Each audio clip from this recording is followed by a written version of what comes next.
everyone. Thank you for stopping by Living to Do's review of Married at First Sight Season 18, Episode 18. It's also the season finale, finally. Before I get started with this review, please like the video and subscribe to the channel. I would really appreciate it, and I thank you in advance. So let's talk about this. In fact, what was this mess? This really was an unnecessary episode because they looked like they just threw anything and everything into a pot and made a stew. It was just, I don't know what we're doing here. Married at First Sight really needs to consider adopting the Love is Blind format. Those are 1 hour shows and maybe given to us in a whole bunch at a time because we need to get through this mess. 2 hour shows are killing us. They're boring. They're boring. No more. No mas. So this episode picks up where the last episode left off, where they were in Juan's warehouse and Madison and Michelle were going back and forth because Madison thought she could talk about how Michelle felt in her relationship with David. And when Michelle heard that, oh, she called her out. Uh, Across the room, Michelle's like, "You want to wait till I get over there, babe?" And then Madison was back with her babes. So crazy when these white girls get to fighting when they say babe aggressively. David warned Madison not to get into it with Michelle because she was saucy. Did I mention that Madison looked like a devilish hag? I know she was wearing the same thing from last week, but I'm just looking at her. I'm like, you look terrible. Madison asked Michelle, why does she care about their relationship? She's been lied to. She's not going to get over it. And why do you trot your relationship in her face? That should never be allowed. Why do people need to keep taking things like this? This is unusual punishment. It's not necessary to see this girl watch her ex-husband and her friend tramp around her. And we see that, I think, 2 times in this episode. Then they're going to have the reunion. Let this be over. And I don't want to see it either. And David and Madison they mentioned somewhere in this episode how their relationship wouldn't be supported. You think, why would you support crap like this? And the way you came about, it's just wrong. So no support here. Stop looking for support here. Stop coming to these events. Just bow out. We don't want to see you. David's so happy with Madison because he can't do no better. But Madison, I know you're like brute force Madison with your big old shoulders. This is what you want? Even you, I would think, want something different than this. David abruptly gathered up his ghastly looking woman and left. When they were walking down the stairs away from the group, you can hear that goofy, triggering laugh of Madison. And I think it made Michelle feel even worse that she's being laughed at. And then they're walking down the stairs past a boxing ring. And Madison said that Michelle wouldn't last 2 seconds in a ring with her. Why are you threatening violence to this woman? You the side chick. Why is the side chick always mad at the wife? You need to stay in your lane. I don't understand this. You're the one who's dishonest. You're the one who betrayed her and your own husband. You are an adulteress and you're mad at somebody else? Honestly, do you think any good should come to either one of these two, David or Madison? I don't. David got Madison away. He planted a kiss on her. She acted like it was the first kiss. They both acted like it. He said, I think he basically kissed her to calm her down a bit. And I was just like, yuck. Later in the episode, we had to witness another date with Madison and David. This is where they went to the tattoo parlor to get a tattoo of an X that was on his chest removed. This man is, why didn't he just wear a wife beater? Because he doesn't have, don't be ashamed, everybody.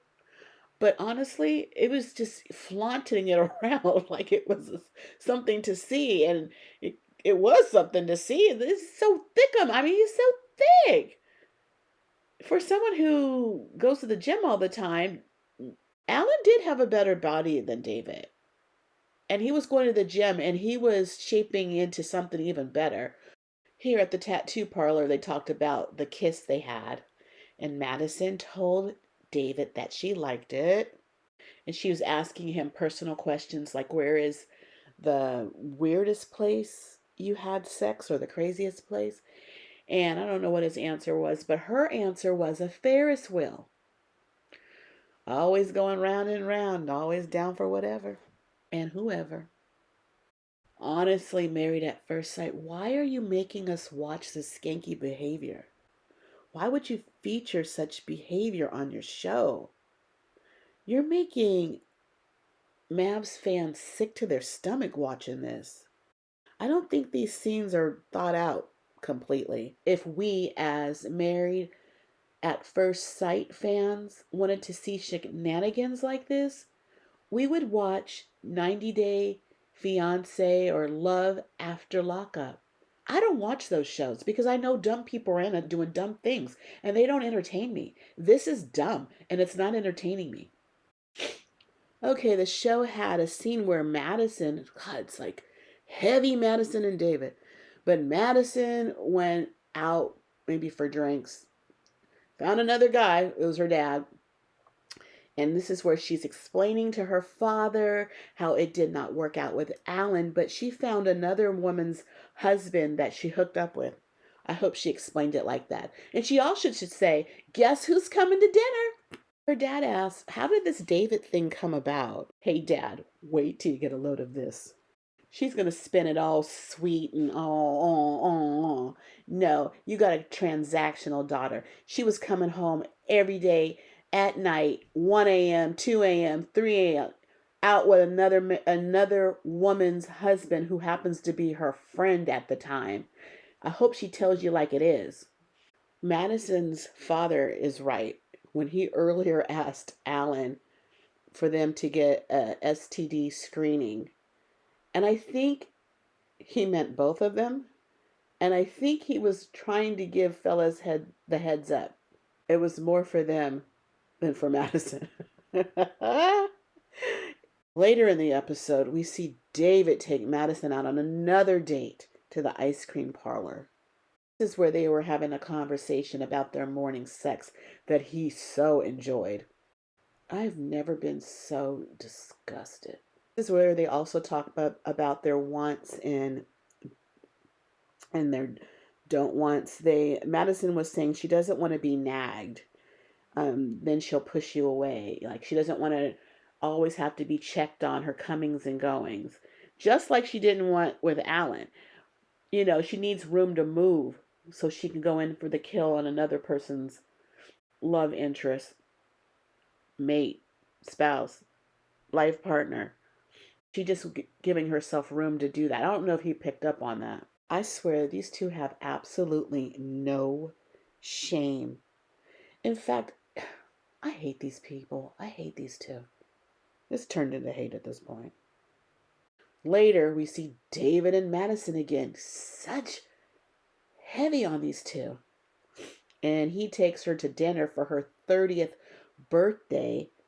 And there she has a drink. She picks up the drink, and I think it's a coaster where it has the text writing on it, "You look so fine, I want to eat you up." And he thought that was cute. I thought that was stupid. What a memento. Why do Mavs think we're going to enjoy seeing all this? They really missed the mark. They were talking about marriage here. And what do you think marriage looks like for them? Or their wedding? I mean, do you think they're just going to go to the courthouse? Who can support that? What does Denise think? Oh my God. Cousin Denise, hurry up and I hope they get her at the reunion. Later, David got Madison a hotel room with these big balloons saying 30th, and it was her 30th birthday. Were purple, her favorite color. She just loved it. And she was saying, we're not going to get much sleep tonight. And he just loved that. This is where David says that he loves her and she says she loves him. Just in the matter of weeks. It's like 2 weeks from decision day, maybe, if that. All this love. So, the other disturbing thing that happened in this episode was MM. She was dating her childhood friend Brandon, who was also going through a divorce. He has 2 kids, and he's sleeping on his mother or his sister's couch. They've known each other since grade school. And he's also friends with MM's cousin, Rafu. We saw him earlier in the season. So she meets with Rafu. MM went on a date with him. It looked like one time, and the second date, it looked like it's when he met Rafu, or had a meeting with him and gave his blessing to their union, this relationship they were going to have. Rafu said that he doesn't want to keep doing this every 2 months, which was funny. Um, but so he know, which is good. I'm glad Rafu likes this guy, but he still has to watch him because Brandon is so eager, just like MM. But I don't know where he's coming from. I know he's divorced, so how long has the divorce been going on? And what about these kids? I think what did he say, like 8 and 12 or something? I forgot their ages. Next, we see them in a jewelry store. No, at this place. It was a really cute place. Looks like a little animated place on the walls. It just looks like you're walking into a cartoon. But I guess he asked her later after Rafu left to marry him. And then later we see them at a jewelry store where they pick out a ring. He gets on one knee and asks to marry her again. So he just seems like, oh, the cameras are rolling. I want to marry her. I got to be in front of the cameras. It's like, what's this camera thing? What's going on in private? It just seems so. I know love is new and you're excited and whatnot, but he is just always camera ready. I hope she sees that. And where did he get the money for the ring? I mean, he's a fireman. He said he does real estate. I don't know how well he really does because it seems like would have some money problems going through a divorce. And you're not going to be spending major money on a ring for another woman and you're not even divorced yet? Neither one of you, actually. Given a little bit of David and Madison.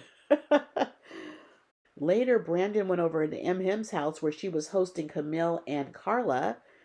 And she said that she's dating somebody. And he does look like he goes to the gym.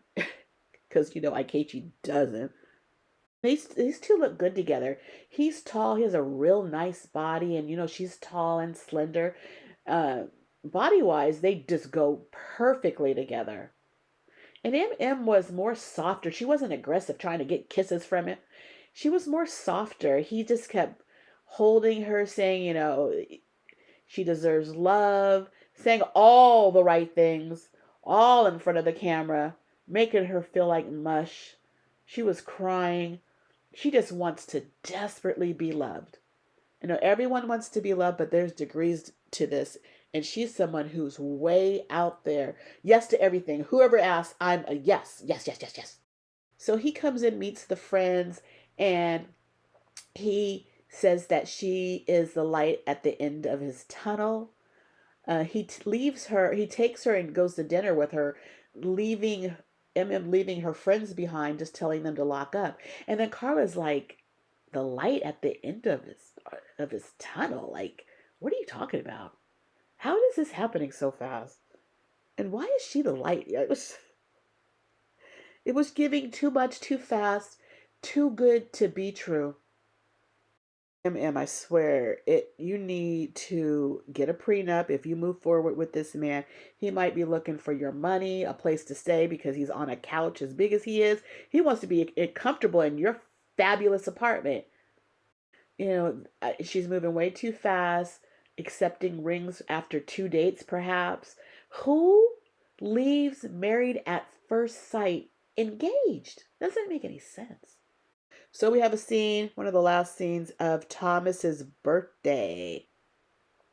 It's his birthday, so they're hanging out somewhere, and everybody shows up at first. David and Madison show up. Ugh. I don't know, they seem so giddy. Why are you so willing to come here to see these people who don't support you? If they're even acting like they are, it's acting. I know they couldn't, like Carla. Now, Carla don't play. And that's how I would be. No, no, no. This is wrong, and I don't support it. So at one point, David leaves the party because he had to work. And as he's leaving, Michelle's across the room and she screams, "Bye, losers!" and starts laughing, which was immature, but she was drinking and she thought they were laughing at her, and they kind of were. But the funny thing is, David just left. Madison stayed. And Madison was telling David to be kind. David did walk over to Michelle and he asked her to speak. She says, "No, I'm good." Clearly, she's not. I mean, what's to be expected? It doesn't feel good to get your feelings hurt and dragged on TV at that. Even though she didn't like him, she was honest and he was not. He could have said, "I want to see other people." She probably would have said, "Okay." Would she have said? And he couldn't to ask her if he could see Madison. Why? Because he knew it was inappropriate. This is unusual punishment, I think. It's just not necessary. Don't be hurtful to people. That stays with them, and you set it up for that to get a reaction. But are you thinking about the whole picture? You're about relationships and you have experts, but what about these people's feelings when this is happening? You don't see the harm in that? Anyway, Akechi came in, and Brandon was there with his new fiance, MM. And he was sitting with MM. And then when he saw Akechi come in, he asked MM, "Who's that?" And she says, "Oh, that's my ex." And then he said, like he ain't nothing. He don't got nothing on me. And when you compare the two, oh my God. This is when you have to have good character, Akechi. This man looks good. Brandon, who started producing himself, he walked over to Akechi and shook his hand and introduced himself. I don't think Akechi even knew who he was, but he shook his hand with no problem. Later, Brandon walked up to him again and said, "I'm MM's fiance." You could see Akechi's eyes get big. He was bothered. He was like, "Okay, whatever. But it is a whatever. Because all of a sudden he says, "I have a date, so I have to go. I got to go because I have a date." Yeah, right. You didn't look like you were in a hurry to go. You never told somebody I got to keep it short. You couldn't take MM being with somebody else. Not only being with somebody else, you see what he looks like. You see it too. You might like it too. I think they're moving way too fast, but for the purposes of making him feel some kind of way, I'm here for it. MM tried to talk to him before he left, and he says, "Oh no, I'm good." But honestly, MM, when you last saw him, you had all the smoke for him, all the negative words. Now you want to apologize and say you're sorry? That's not right either. You're rubbing it in his face.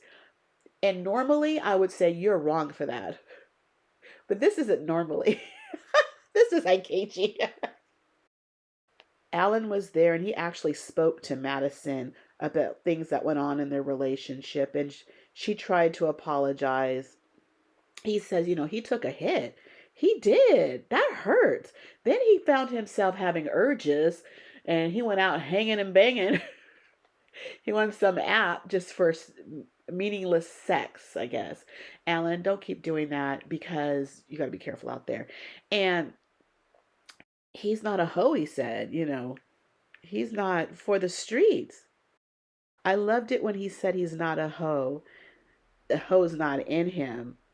No, it's in your wife. And thankfully, you weren't even in a hoe. So I'm happy about that. He wants a monogamous relationship. Get it, Alan?